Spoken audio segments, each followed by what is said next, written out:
मंजिल उसी को मिलती है जिसके सपनों में जान होती है। पंखों से कुछ नहीं होता, हौसलों से उड़ान होती है। हेलो दोस्तों, स्वागत है आपका हमारे एक और नए वीडियो में। मैं हूं विक्रम आदित्य शर्मा आपके लिए। तो आज का हमारा जो टॉपिक है, आज का जो हमारा वीडियो होने वाला है, बहुत ही खास होने वाला है, क्योंकि आज से हम शुरू कर रहे हैं अपना क्रैश कोर्स। तो आज हमारा फर्स्ट डे है, यानी कि आज हम पहला दिन है हमारा क्रैश कोर्स का। तो आज हम संस्कृत ग्रामर का कुछ बेसिक चीज जानेंगे जो संस्कृत को बहुत ही काम आता है, मतलब संस्कृत में बहुत ही इंपॉर्टेंट रोल निभाता है। ये कुछ बेसिक चीज आज हम इस वीडियो में जानने वाले हैं। तो सबसे पहले बात करते हैं हम वचन की। वचन क्या है, क्योंकि वचन जो है बहुत ही इंपॉर्टेंट टॉपिक है संस्कृत ग्रामर का। और अगर आप वचन के बारे में नहीं जानते हैं, वचन नहीं जानते हैं, तो आप संस्कृत ग्रामर का जो है कॉन्सेप्ट समझ ही नहीं पाएंगे। तो आइए आसान भाषा में समझते हैं वचन क्या है।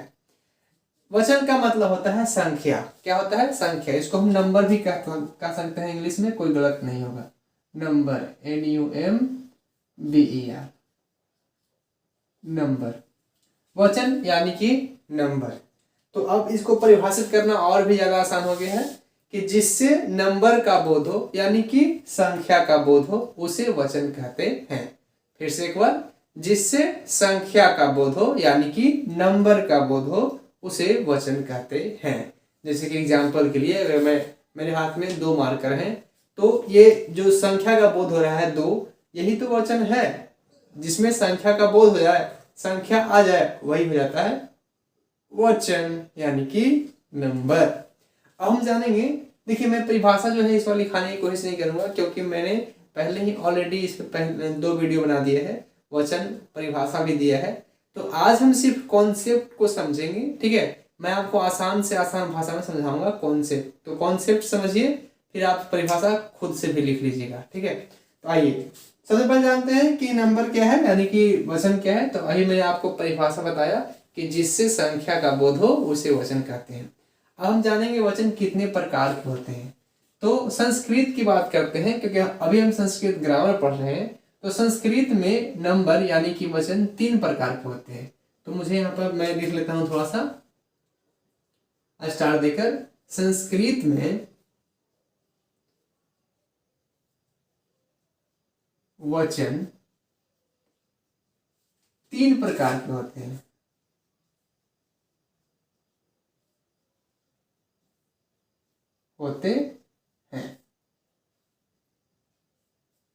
अब आप पूछेंगे कि सर ऐसा क्यों बोल रहे हैं कि संस्कृत में 3 प्रकार होते हैं, मतलब कि संस्कृत पे ज्यादा जो है मैं फोकस कर रहा हूं, ऐसा क्यों? क्योंकि हिंदी में वचन 2 प्रकार के होते हैं, जबकि संस्कृत में 3 प्रकार के होते हैं। इसीलिए मैंने यहाँ पे फोकस किया ज्यादा कि संस्कृत में 3 प्रकार के होते हैं और बाकी में नहीं।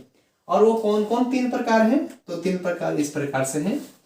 पहला जो है होता है एक वचन। पहला नंबर एक वचन।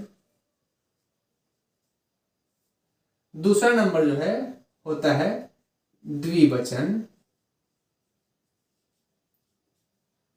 और तीसरा नंबर जो है वो होता है बहुवचन। चलिए अब बारी बारी से हम इनको समझेंगे और उसके बाद फिर हम आगे बढ़ेंगे। तो सबसे पहले जानेंगे एक वचन किसे कहेंगे, फिर जानेंगे द्विवचन और बहुवचन। बहुत ही सिंपल सा परिभाषा है, आप जो है इसके नाम से ही इसका परिभाषा का पता लगा सकते हैं। एक वचन, तो यहाँ पे लिखा हुआ है एक, यानी कि एक संख्या का बोध कराएगा। तो जो एक संख्या का बोध कराए उसे एक वचन कहते हैं, और जो 2 संख्या का बोध कराए उसे द्विवचन कहेंगे, और जो 2 से अधिक संख्याओं का बोध कराए उसे बहुवचन कहेंगे, ठीक है। ऐसे ही मैं एक दिन क्लास पढ़ा रहा था, तो पढ़ाते समय मैंने किसी से पूछ दिया, एक बच्चा था, उससे मैंने पूछ दिया कि बताओ बहुवचन किसे कहते हैं। तो जानते हैं वो परिभाषा क्या बताया था? उसने कहा कि जब बहू जो है नई नई घर में आती है, बहू मतलब कि किसी की पत्नी, और वो जो वचन कहती है, वो जो बोलती है, उसे कहते हैं बहुवचन। वाह क्या बात है, मतलब क्या उसका सोच है, क्या कहाँ से जो है कहाँ जोड़ दिया। तो वो बहुवचन नहीं है, वो मजाक था। बहुवचन यानी कि जिससे 2 से अधिक संख्याओं का बोध हो, उसे बहुवचन कहते हैं। इसको एग्जाम्पल के रूप में हम समझेंगे तो और अच्छे से समझ में आएगा। तो आइए इसका कुछ एग्जाम्पल भी लिख लेते हैं। एक वचन का एग्जाम्पल क्या हो जाएगा, जैसे कि एक बालक या एक लड़का, अगर हम हिंदी में लिखें तो और अच्छा से समझ में आएगा। एक लड़का, एक लड़का। यहाँ पर साफ साफ जाहिर हो रहा है कि एक संख्या का बोध हम कर रहे हैं। अगर मैं बात करूं कलम की तो एक कलम। अगर मैं बात करूं किसी और चीज की, जैसे कि एक, क्या मैं लूं एग्जाम्पल में, एक छात्र या एक छात्रा, ऐसे भी ले सकते हैं। ठीक है, तो जितने भी मैंने एग्जाम्पल लिखे हैं सब में एक संख्या का बोध कर रहा है, और एक संख्या का बोध कर रहा है यानी कि एक वचन है। अब बात करते हैं द्विवचन की, जिसमें दो संख्याओं का बोध हो, जैसे कि दो लड़के। इसी को मैं दो में बदल देता हूं, तो दो लड़के, या फिर एक कलम की जगह हम कर देंगे दो कलमें, या फिर दो छात्रें, सॉरी दो छात्राएं,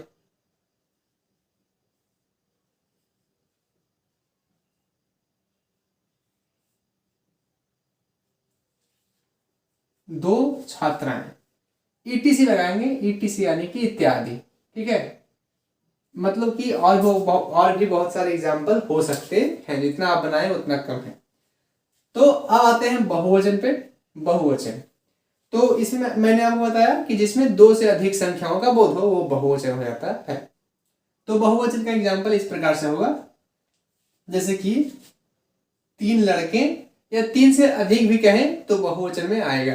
जैसे कि वे लड़के, अगर मैं बात करूं वे लड़के, तो मैंने यहाँ पे वे लिखा, वे का मतलब होता है कि बहुत सारे लड़के। यहाँ पे संख्या जो है निश्चित नहीं है, तीन लड़के भी हो सकते हैं और तीन से अधिक लड़के भी हो सकते हैं, चार भी हो सकते हैं, 30 भी हो सकते हैं। तो इसलिए मैंने लिखा वे लड़के, यानी कि बहुत सारे संख्याओं का बोध हो, तो ये हो जाएगा बहुवचन। इसी प्रकार से लिख सकते हैं कि अनेक कलमें, अनेक कलमें, अनेक कलमें का बात किए मतलब कि बहुत सारे कलम। अनेक छात्राएं, अनेक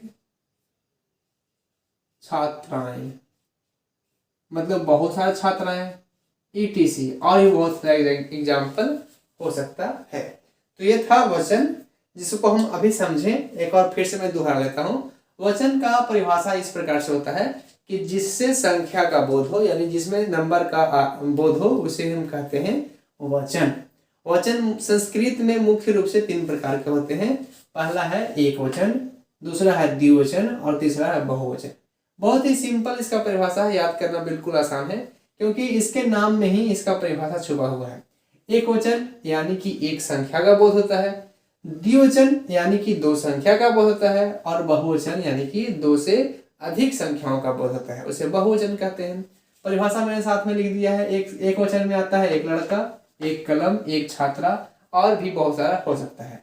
द्विवचन में दो लड़के, दो कलमें, दो छात्राएं, और भी बहुत सारे हो सकते हैं। बहुवचन में वे लड़के, अनेक कलमें, अनेक छात्राएं, वे सब, हम सब, तुम सब, ये सब जो है बहुवचन में आएगा। तो ये था वचन। ठीक है, अब इसके बाद जो है हमें पढ़ना होता है पुरुष। पुरुष भी बहुत इंपॉर्टेंट टॉपिक है। आप पुरुष अगर नहीं पढ़ते हैं तो संस्कृत ग्रामर का कॉन्सेप्ट नहीं समझ पाएंगे। तो बहुत ही इंपॉर्टेंट है पुरुष। आइए अब हम जानते हैं पुरुष। इसे कहते हैं अंग्रेजी में पर्सन। ठीक है, अंग्रेजी में कहते हैं इसे पर्सन। तो अब हम जानेंगे पर्सन। चलिए पर्सन समझें और जानें। इसके पहले मैं आपको एक छोटा सा बहुत ही मजेदार चुटकुला सुनाता हूँ। एक बार की बात है कि एक पत्नी अपने पति से, पति जो है सोया हुआ रहता है, और जैसे ही पति उठता है तो पत्नी कहती है कि अजी आप मेरे लिए चाय बना दीजिए। पति को आया है गुस्सा, मैं अभी सुबह सुबह उठा हूं और तुम्हारे लिए चाय बनाऊं। वो चाय नहीं बनाने जाता है, सीधे बाहर जाने लगता है। पत्नी कहती है कि अजी किचन इधर है, उधर बाहर कहाँ जा रहे हैं। तो पति जो है गुस्से में कहता है अभी मैं तुमसे तलाक लेने जा रहा हूं, मुझे ऐसी पत्नी नहीं चाहिए। जाता है, गुस्से में जाता है और थोड़ी देर बाद जो है पति वापस लौट आता है, चुपचाप चाय बनाने लगता है और चाय बनाने लगता है और पत्नी को पिलाता है। अब पत्नी पूछती है कि अभी तो आप बहुत गुस्से थे, आप तलाक लेने की बात कर रहे थे, फिर चाय कैसे बनाने लगे? तो बेचारा पति कहता है कि मैं जब वकील के पास गया तो वकील खुद ही पोछा लगा रहा था, तो मैं थोड़ा चाय भी बना लूं। ये था एक चुटकुला। ठीक है, आइए अब हम सिलेबस की ओर बढ़ते हैं। पुरुष, पुरुष किसे कहते हैं? तो बहुत ही सिंपल सा परिभाषा इसका भी है, बहुत ही आसान है, बस आराम से समझिएगा।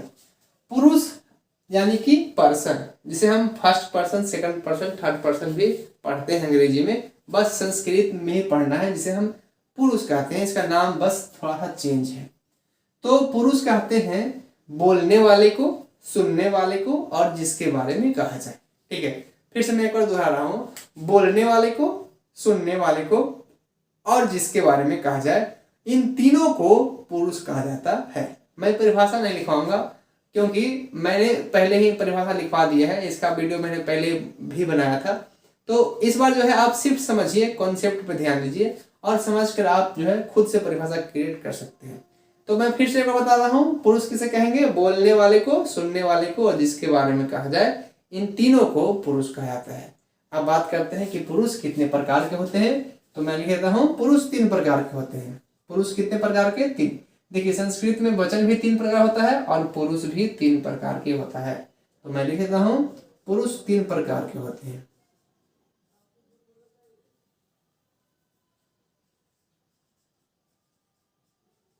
तीन प्रकार के होते हैं।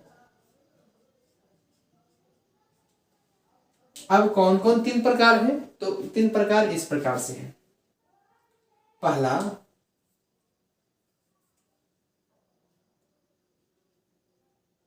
पहला, उत्तम पुरुष, उत्तम पुरुष।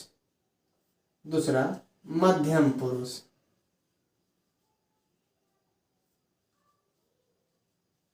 और तीसरा होता है प्रथम पुरुष कहते हैं इसको, या फिर अन्य पुरुष भी कहते हैं, अन्य पुरुष। इस प्रकार से मैं आपको थोड़ा सा एक बात बताना चाहूंगा। कहीं कहीं आप बुक में देखिएगा तो इस प्रकार से लिखा रहेगा कि प्रथम पुरुष, मध्यम पुरुष, उत्तम पुरुष, यानी कि इसको फर्स्ट में लिखते हैं पहले और इसको लास्ट में लिखते हैं। तो इससे कोई दिक्कत नहीं है, आप ऊपर लिखिए या नीचे लिखिए, लिखना जरूरी है। ठीक है, तो मैंने इसको जो है ऊपर लिखा है, इसको नीचे लिखा है। कहीं कहीं ऐसा रहता है, कहीं कहीं ऊपर नीचे जो है बदल दिया रहता है, पहले इसको लिखते हैं बाद में इसको लिखते हैं। तो मैटर ये नहीं करता कि कौन किसके बाद आता है, मैटर ये करता है कि आता है या नहीं आता है। तो चलिए, पुरुष 3 प्रकार के हैं और पुरुष के प्रकार इस प्रकार से हैं। पहला है उत्तम पुरुष, मध्यम पुरुष और प्रथम पुरुष। अब हम इसको समझते हैं बारी बारी से, कौन होता है प्रथम पुरुष, कौन होता है मध्यम पुरुष, कौन होता है उत्तम पुरुष। ठीक है, अगर अंग्रेजी की बात करें, मतलब इंग्लिश में, तो प्रथम पुरुष को कहते हैं, सॉरी, उत्तम पुरुष को कहते हैं फर्स्ट पर्सन। क्या कहते हैं? First person. और मध्यम पुरुष कहते हैं सेकंड पर्सन और अन्य पुरुष को कहते हैं थर्ड पर्सन। ठीक है, अब चूंकि मैं अंग्रेजी नहीं पढ़ा रहा हूँ इसलिए मैं इंग्लिश यहाँ पे नहीं लिख रहा हूँ, या कह सकते हैं कि इंग्लिश पे ज्यादा फोकस नहीं कर रहा हूँ। तो चलिए संस्कृत में समझते हैं। उत्तम पुरुष किसे कहेंगे? तो बोलने वाले को उत्तम पुरुष कहा जाता है। मैं यहाँ पर लिख देता हूँ, बोलने वाले को उत्तम पुरुष कहते हैं, या फिर ऐसे शॉर्टकट में लिखता हूँ, बोलने वाले, बोलने वाले। बोलने वाले को वक्ता भी कहा जाता है, वक्ता। तो बोलने वाले कौन होते हैं? उत्तम पुरुष होते हैं। अब मध्यम पुरुष कौन जाएंगे? सुनने वाले, सुनने वाले, सुनने वाले आते हैं मध्यम पुरुष में। और अन्य पुरुष कौन हो जाएंगे? जिसके बारे में कहा जाए, जिसके बारे में कहें, कहा जाए, कहा जाए। चलिए, ये मैंने परिभाषा लिख दिया है, बहुत ही शॉर्टकट में लिखा है। ठीक है, तो आप इसका परिभाषा खुद से बना सकते हैं। मैं फिर से एक बार समझाता हूं। उत्तम पुरुष बोलने वाले को, यानी कि परिभाषा हम इस प्रकार से सुंदर ढंग से लिखेंगे कि बोलने वाले को उत्तम पुरुष कहा जाता है। इस प्रकार से हम इसका परिभाषा लिखेंगे।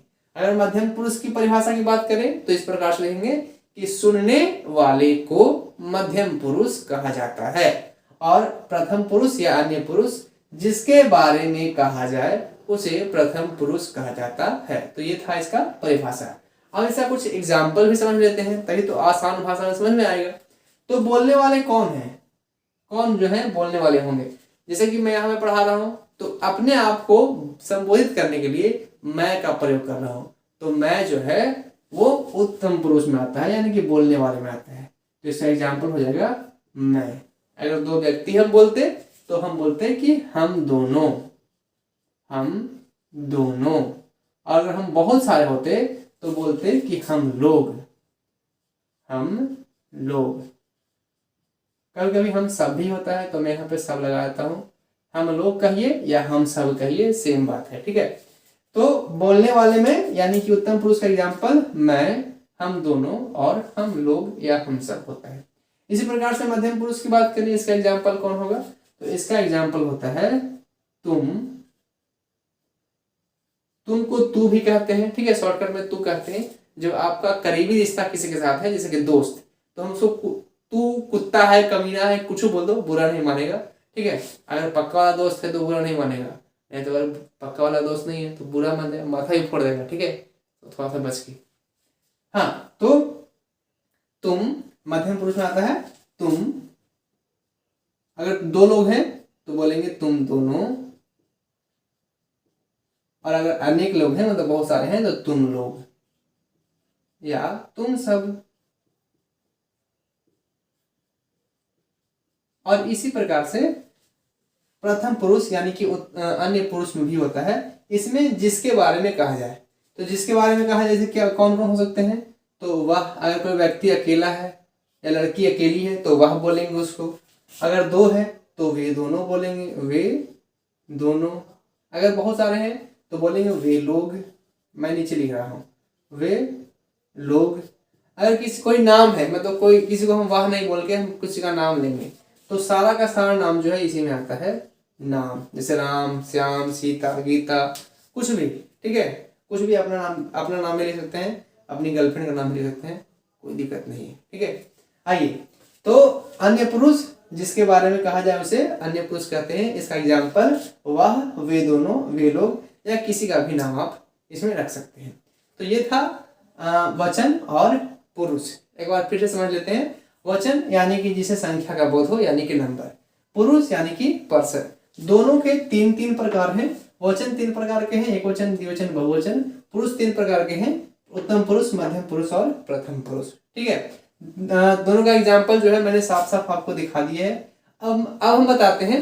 चलिए, ये बात तो है कि आपने इसको समझ लिया, बहुत ही इंपॉर्टेंट चीज है, ठीक है। तो इसको आप नोट भी कर लीजिएगा, यानी कि एक कॉपी जो है एकदम फ्रेश कॉपी लीजिए, नया कॉपी लीजिए, जिसमें मैं जितना भी क्रैश कोर्स का पढ़ाऊंगा आप उसको नोट करते जाइएगा। आपके एग्जाम के दिनों में बहुत काम आएगा, ठीक है।